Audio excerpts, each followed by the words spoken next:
और चलिए एक और बड़ी अपडेट आ गई है। इससे जुड़ी आईडीएफ ने तबरीज पर हमला किया है। आईआरजीसी सेंटर को निशाना बनाया है। केरमान शाह पर भी अटैक किया है। दो बड़े अटैक की खबर हम आपको बता रहे हैं। ये जंग और ज्यादा बढ़ती जा रही है। तबरीज पर हमला किया है। इसके अलावा बड़े बड़े शहर को निशाना बनाया जा रहा है। तबरीज पर तो हमला किया है, केरमान शाह पर भी हमला कर दिया है। ये बड़ी अपडेट है। आईआरजीसी सेंटर को निशाना बनाया है। तो एक के बाद एक हम आपको लगातार खबरें बता रहे हैं। ये जंग अभी रुकती हुई नहीं नजर आ रही है।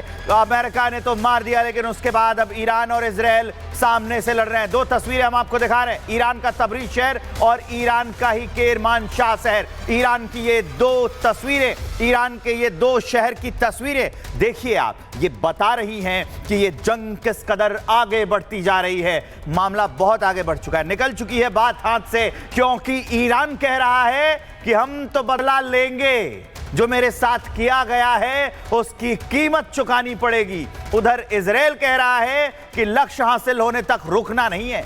ये दोनों तस्वीरें बता रही हैं कि इजराइल भी किस कदर पलटवार कर रहा है और ईरान भी तो लगातार इजराइल के शहरों में मार रहा है। वो रिहायशी इलाकों को निशाना बना रहा है। फिलहाल ये जो दो तस्वीरें हम आपको दिखा रहे हैं, वो इस बात की तस्दीक करती हैं, इस बात को चीख चीख कर उस धमाके की आवाज की तरह बताती है कि सुनो, ईरान तो बदला लेगा।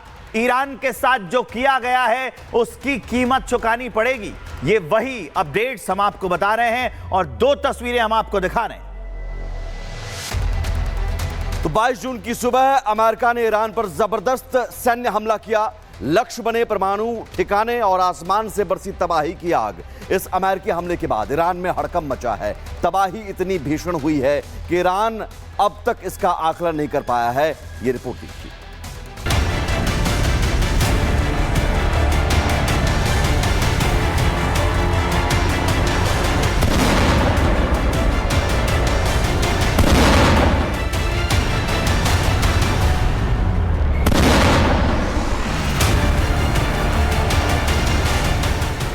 जून की आधी रात सन्नाटे में छिपे अमेरिकी स्टील्थ बॉम्बर्स ने ईरान के इस्फहान, नतांज और फोर्डो परमाणु ठिकानों पर GBU-57 बंकर बस्टर बम दागे।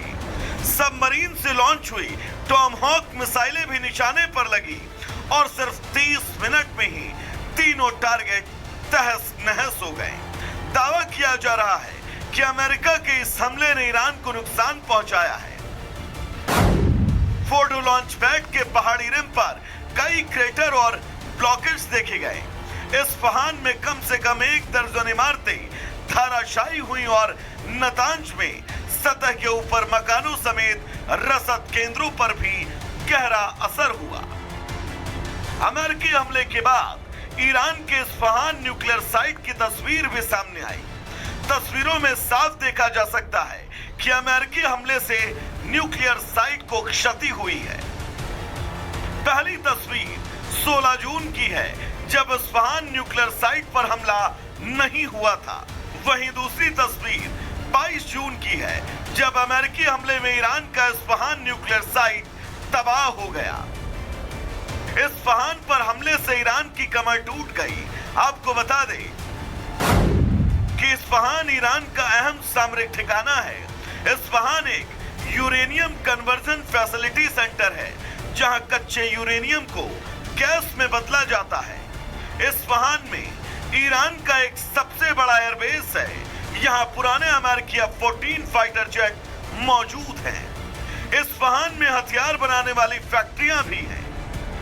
साफ है, अमेरिका ने ईरान के अहम सामरिक ठिकानों पर हमला कर उसकी कमर तोड़ दी है। तस्वीरें जहां साफ बता रही हैं कि इस्फहान में तबाही हुई है, वहीं ईरान ने दावा किया कि उसे मामूली नुकसान हुआ है। वहीं अमेरिका का दावा है कि ईरान के परमाणु कार्यक्रम को इस हमले से झटका लगा है। ईरान के परमाणु ठिकानों पर हुए हमले के बाद अंतर्राष्ट्रीय परमाणु संगठन के प्रमुख ने एक आपात बैठक बुलाई। इस बैठक में अमेरिकी हमले के बाद रेडिएशन के संभावित खतरों पर चर्चा होगी। ईरान के परमाणु ठिकानों पर अमेरिका द्वारा किए गए हमले से हलचल बढ़ गई है। ईरान सहित दुनिया के कई देशों ने अमेरिका के इस हमले की निंदा की। ईरान के राष्ट्रपति ने कहा कि अमेरिका को उसकी आक्रामकता का जवाब मिलना चाहिए। राष्ट्रपति के बयान से साफ है कि ईरान अभी शांत नहीं बैठने वाला। अब बड़ा सवाल ये कि ईरान कब और कैसे जवाब देगा। क्या ये हमला मध्य पूर्व में एक नए युद्ध की शुरुआत है? क्या वैश्विक बाजार, तेल आपूर्ति और डिप्लोमेसी पर भी असर पड़ेगा? आने वाले 48 घंटे अब बेहद निर्णायक होंगे। Bureau report, Republic Bharat. तो एक विस्तारित रिपोर्ट हमने आपको दिखाई। चर्चा तो चल रही है कि किसका कितना नुकसान हुआ। अब अमेरिका ने मारा है, 3 साइड्स पर मारा है। सबको पता है कि इजराइल का माफ कीजिए, ईरान का बहुत ज्यादा हुआ है नुकसान, क्योंकि अमेरिका और इजराइल तो साथ खड़े हैं। ईरान का कितना नुकसान किया है अमेरिका ने, वो मैं आपको यहां दिखाने जा रहा हूं। इसलिए हमने यहां देखिए ट्रंप बना है, अमेरिका ने मारा, ईरान को मारा है, खामेनेई को कितना मारा है, 40% परमाणु रिसर्च फैसिलिटी नष्ट कर दी। यहीं से तो बवाल शुरू हुआ था। कह रहे थे कि परमाणु बनाना छोड़ दो, नहीं तो मार देंगे, नहीं तो मार दिया। अब देखिए 30% एयर डिफेंस सिस्टम डैमेज किया है। दुश्मन को मारना है तो उसकी ताकत भी तो कम करनी है ताकि वो पलटवार ना करे। 20% सैन्य बेस तबाह कर दिए हैं। इसके अलावा 10% नागरिक इंफ्रास्ट्रक्चर भी प्रभावित हुए हैं।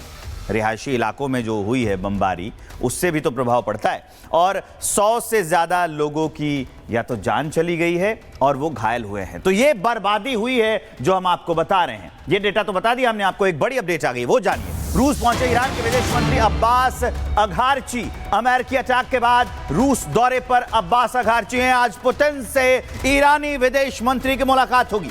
ईरान पर अमेरिकी अटैक की रूस ने निंदा की है। वो पहले से भी तो ईरान के साथ खड़ा है, वो निंदा करता आ रहा है, वो बताता आ रहा है कि अगर ईरान के साथ कुछ किया तो मैं उसके साथ खड़ा हूं, मैं उसका सपोर्ट करूंगा, और उसी की कड़ी है ये। इस बीच एक और बड़ी अपडेट आ गई सुमित।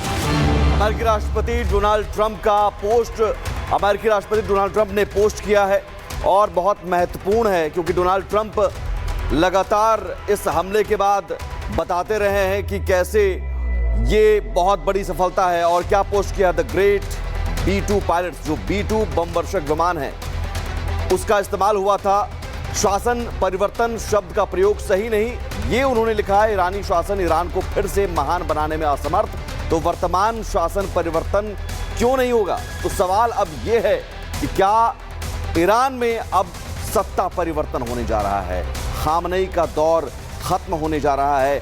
डोनाल्ड ट्रंप के पोस्ट से यही संकेत, कई सारे पोस्ट ये सामने आए हैं।